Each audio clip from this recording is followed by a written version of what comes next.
Hello everyone and welcome to a video where we learn about items. We are here in practice mode because it got finally released, and I just wanna fiddle around a bit and show you the differences between the damage that different items can deal.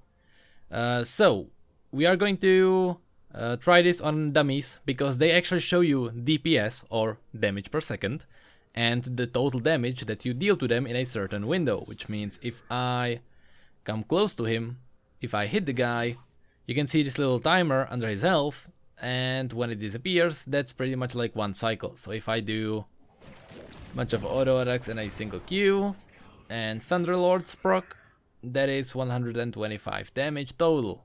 Then after the timer runs out, if I hit him again, that's basically a new cycle, so now it's a total 31, and it just starts counting from the beginning.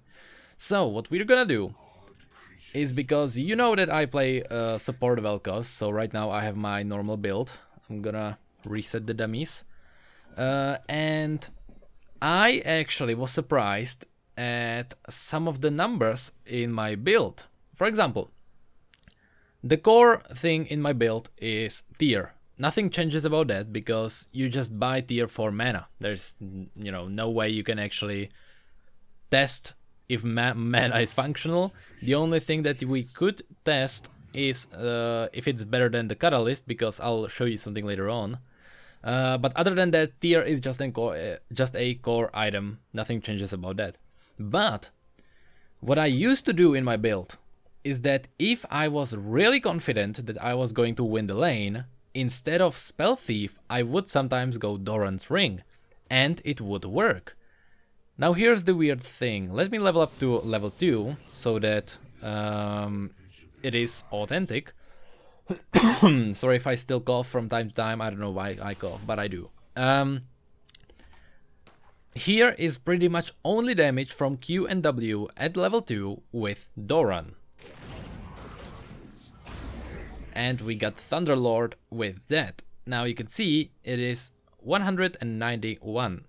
That is Doran's Ring. Now let me spawn a second target dummy. And now we're gonna get Spell Thief. We're gonna wait for the 3. Let me fast forward for the Thunderlord's cooldown. We got the 3 stacks. And 191. It is exactly the same. Let me test that once more, just to make sure that I didn't screw anything up. The first dummy is the key one. 191 total damage. DPS 185. That doesn't really matter because DPS can be fiddle around depending on how fast I press the keys. So let me just try and hit only the second dummy. Oh, I didn't get Thunderlords, and I hit the other one, so I screwed up everything. But it was 191. I can now try it on the first one then. Bam, 191. Exactly the same, despite Doran giving you 15 ability power and Spell Thief only 5 ability power. So Spell Thief is just worth either way. It is always worth to buy this thing. Now here's the thing that blew my mind. Let me spawn them a little bit more apart.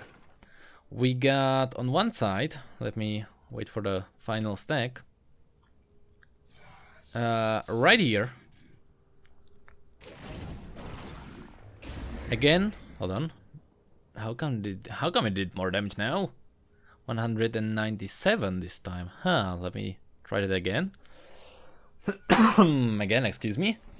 I'll actually drink something. Hold on. 197. I don't know what changed, but well, something just changed. But if you get Amplifying Tome,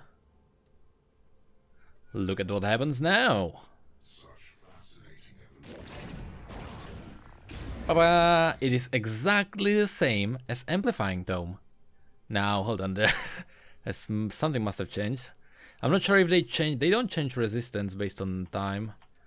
Hold on, let me try Doran. and let's have a third one right here so that it is all clear. 177, but hold on, without Thunderlord. Oop, 191. I don't know what actually changed there. I really don't. But as you can see, Spell Thief is even, well, it is on the same level as Amplifying Tome, which is mind-blowing because that's 20 ability power. And Spell Thief, wherever it is only 5 ability power, and obviously, you know, the 30 damage from the passive if you have 3 stacks. But the numbers go even crazier. Now let's pretend we got later into the game. Let's level up to level 6. So right now we figured out that it is always worth buying Spell Thief as support. As mid laner it could even be, you know, it could be worth 2. Because since you're last hitting minions, here's the thing. Since you're last hitting minions, you will pretty much always get the 3 stacks. So you can then dump them all on the enemy champion, meaning that you get the full effect from it. That is, if you didn't last hit minion before that. Now, here is something else that kind of blew my mind. We got 3 dummies, let's reset them again. I'll pop 1 dummy right there, and let's buy the... Let's start with Morellonomicon, because that's an item that most people buy first as Vel'Koz. Now as you can see, with Thunderlords, that is 454 damage there, total damage. If I buy Luden's Echo, I need to run around and stack it a little bit. I'll override the Morellonomicon because it is actually one of the lowest numbers you'll see here. Now if we do 1 combo on that, whoop, that's 520 on Luden's Echo. Now let's test Rabadon, because Rabadon obviously huge damage spike. This is what Rabadon looks like. That was without Thunderlords again. God dang it. And that's 550 basically.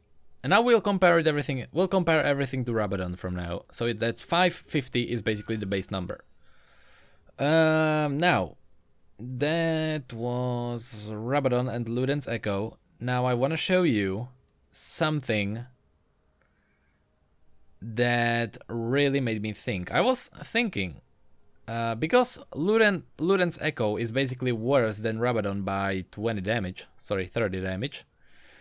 You know, it is probably still worth buying Luden's Echo just because of the movement speed on Vel'Koz, and because the cost, that's like 600 gold. I mean, if you get close to Rabadon, I would get it because it will amplify your ability power in the future. But as we'll see in a moment, ability power actually doesn't rise your damage that much.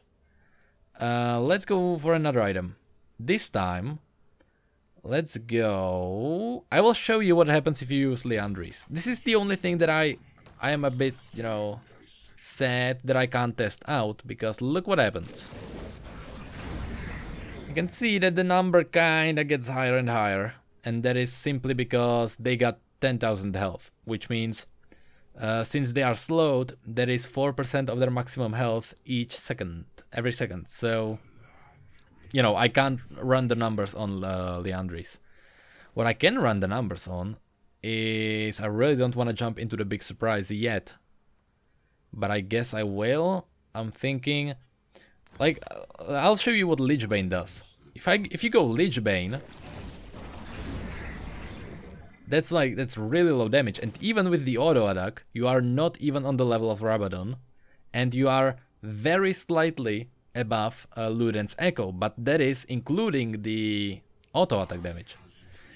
Now, alright, let's jump into the big gun. hold on now. Let's do Void Staff first.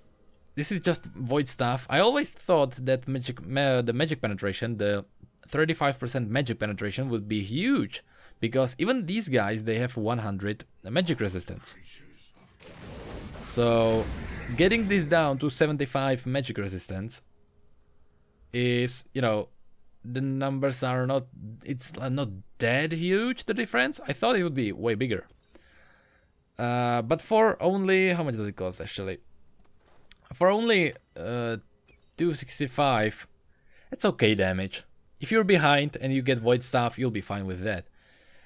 Now, this one, if I remember correctly, 520 is Luden's Echo. Now here we have the Hextech GLP 800. I don't actually know what people call it normally. I guess GLP just. But this is what the combo looks like together with the use to be, you know, so it's fair. You can see it is better than Luden's Echo. Now, here's the thing. As a support, I may actually consider buying this instead of Luden's Echo, because one thing, it has bonus slow, and it is AoE clear, and on top of that, it gives you a huge advantage in sustain with mana and health. And as a support, because you need to stay in the lane as long as you can, I mean, that's how Vel'Koz basically works. That's huge. And when I got into these Hextech weapons, I thought, you know what? Isn't there Hextech Gunblade? And when I tried it, I noticed that, let me do that again. Right, this is the combo, and poop, this is it with auto attack. Now, normally this wouldn't be mind-blowing, because you know, again, there is this auto attack on top of it, and it's not even 500. It's not even Luden's Echo or Rabadon. Now, what happens if I don't auto attack? Because, you know, it has the bonus attack damage on top of that. What happens if I do just this and I use the item? Suddenly, we are above Rabadon's. In other words, a hybrid item that heals you and gives you huge sustain with that is way better than Rabadon. And that is for one reason. It is actually... Hold on, let me see so I can... There we go. This is 3,400 and this is 3,800. And I realized Hextech Gunblade is insanely good for its value. This is just... You know, I would have never found... I would never find this if practice mode didn't exist, because I would never try this. Now, hold on, let's try another thing. Let's reset these, and I'll show you. This is Rabadon with one auto attack. This is Rabadon and one auto attack. And we even procced the Thunderlord. This is 588. Now, let's do Luden's Echo. Let's stack it up a bit.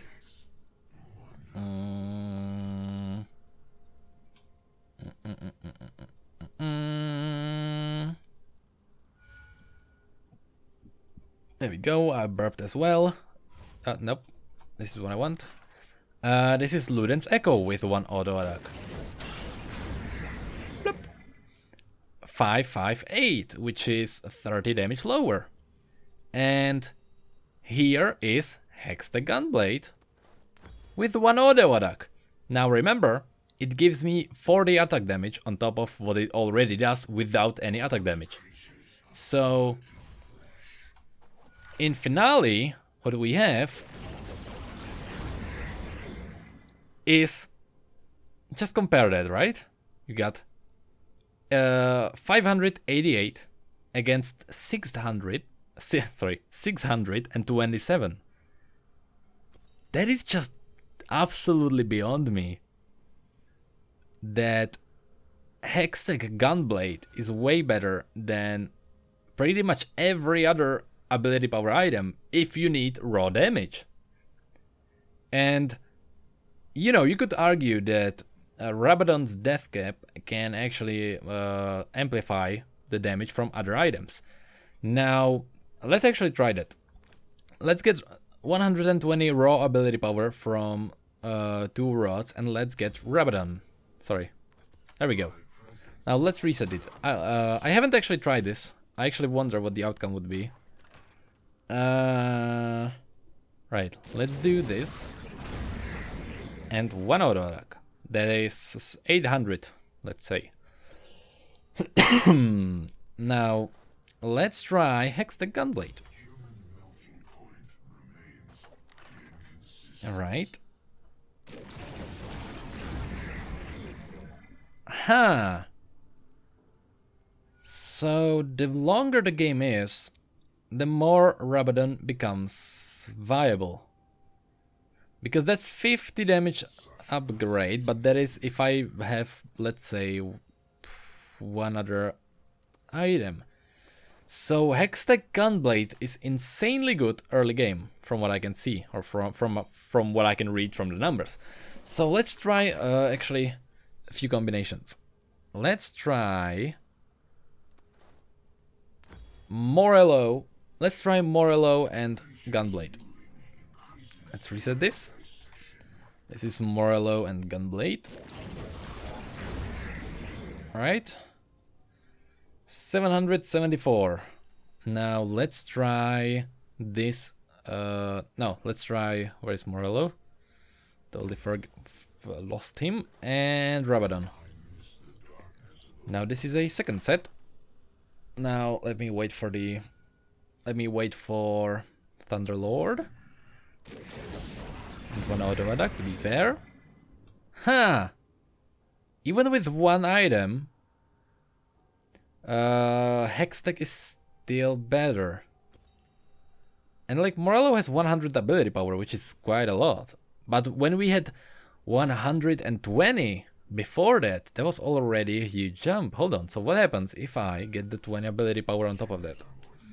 Let's get a third one.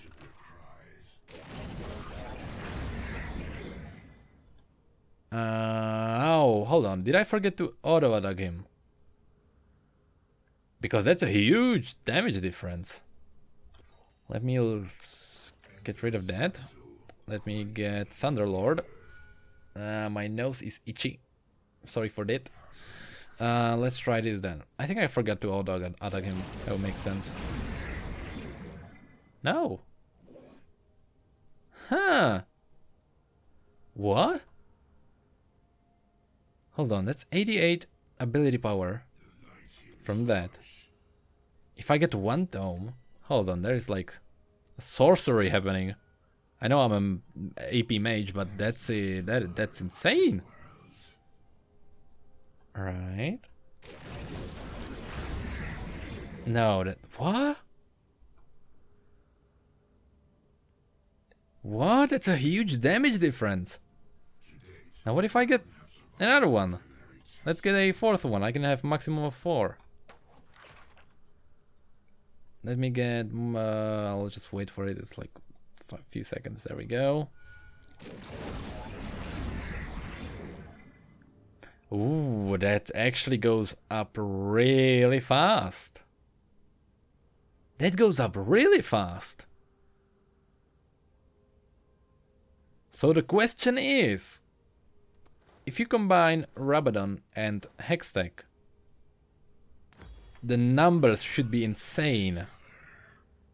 These 2 items together should absolutely be insane. Hold on, which one? This was Morello and Rabadon. No? No, Morello and Gunblade? I totally forgot which one that was, but... And auto attack. That's insane, actually. That is ridiculous combo. Let me finish this video quickly with comparing this to Luden. I really want to see the outcome of this, actually. Because if that's the case, then maybe you can still get Rabadon if you're mid. As support Rabadon, you don't really get that. But Luden may be a huge difference there. No, I totally screwed it up. No, I totally screwed it up. I misclicked. Let me reset these. Do this really quickly.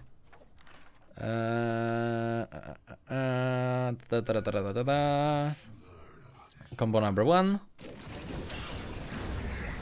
That's combo number 1, 840.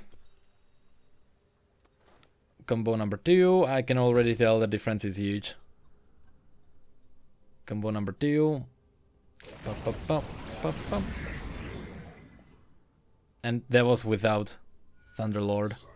And it's already higher, so that this will be huge. Pop, pop, pop, pop, pop. Yeah, that's awesome. Wow, Hex the Gunblade for mages. I know I remember people getting Hex the Gunblade on Ari, and it was quite functional, and then they nerfed it and everyone was like, screw that item. But that's insane! It's just that use on it. 40 seconds cooldown is actually not that huge as well. Jeebus Christo. I'm just thinking, the only other item I can show you is the belt, which is not really a huge deal. Even if I'll just stay really close. Auto attack and belt. Right, I totally missed everything. Hold on. I totally missed. I don't think it will even pass 900. Auto attack and belt. Yeah, not even 900. So that's basically it. The conclusion is, first item as support and sometimes even as a mid laner, as I can see, absolutely Spell Thief. And then I will consider Hex the Gunblade in my build as possibly second item. Or maybe even what I could do is go tier and then Hex the Gunblade. And this alone should do insane numbers. Just... we'll see. I'll try a few games, and if I really see that, you know, something is... that it's actually really working, then maybe I'll make a video about it. What do I know? But yeah, thank you for sticking around here. I would actually love to do more comparisons for AD carries and stuff like that, because I think a lot of people are overlooking these numbers, because DPS was always huge in most games, because as long as you can, I just spit on my microphone, as long as you can actually have any sort of indicator of DPS or damage or pretty much any number, then you can min-max it. And now that we have the option to see all the numbers, we can actually go and look through the items and say, you know what, this item is actually overrated and this item is totally not as overpowered as we thought. Now that we have this, anything is possible. We can totally just go through the items, test everything out, and we can now actually see which items are awesome and which items are not really that much. So, thank you for being here. If I see anything else that's interesting in practice mode, I will let you know somehow. And if you enjoy this, you can leave a like and stuff like that. But I actually made this video instead of the full game Friday, which I am not sure if it will be a thing. I just know that you guys enjoy watching me playing games. So thank you for being here. Thank you for your support. I really appreciate it. You know it. And as always, thank you. Come again.